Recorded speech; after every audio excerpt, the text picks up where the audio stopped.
I bet you've got a set of these in your house. They're a universally popular early toy for children. And what's fantastic about them is that they're really useful for early language development.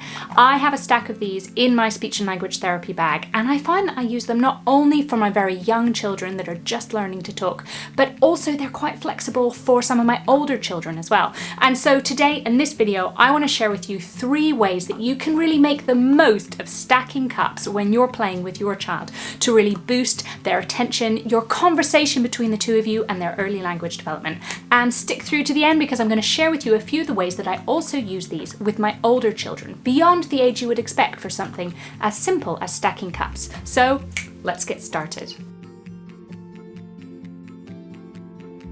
My first suggestion is to be flexible, and this applies to loads of play with children.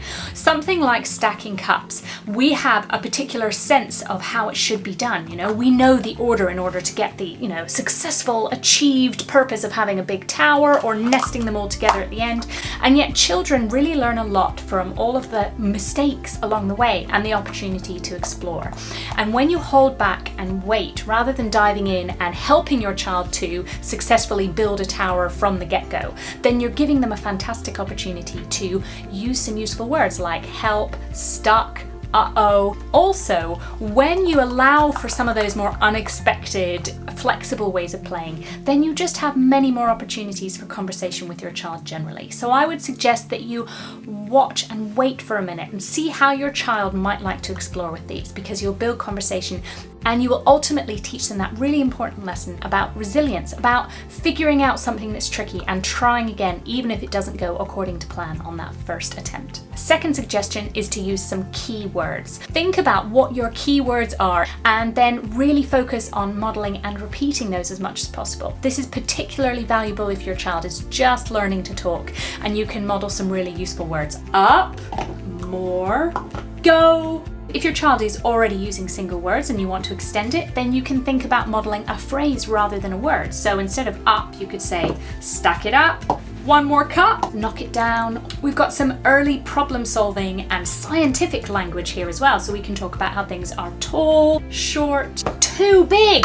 Sometimes thinking about keywords and phrases helps us adults to avoid falling into the trap of doing lots of talk. For lots of children, when they're learning to talk, having a little bit less language is useful for them because they can really hear the same simple phrases again and again and think, oh, I'm starting to get the pattern. I might have a go at using this myself.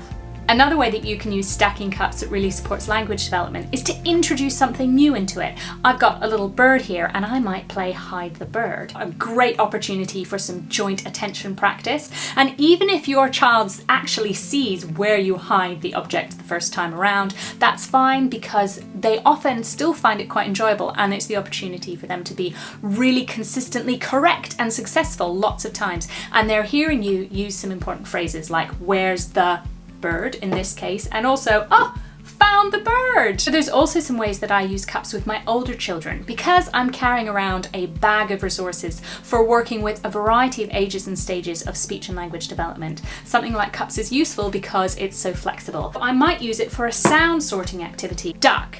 Does that start with D or T? Put it in the D pot. Tooth. Very good. Let's put it in the T cup.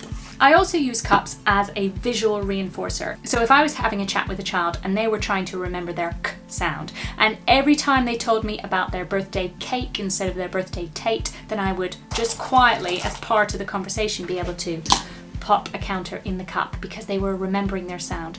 It's also a nice one for teachers to use as well because it's non-verbal. It's just a way to say, I heard you and that was awesome and I'm just, remembering that you did that really well. There are a million ways to use something as flexible as stacking cups. So if you have any other ideas, please let me know in the comments below. And remember, however you choose to play with stacking cups or any other toy for that matter, you are doing a fantastic job. And every tiny step that the two of you take together is a step in the right direction.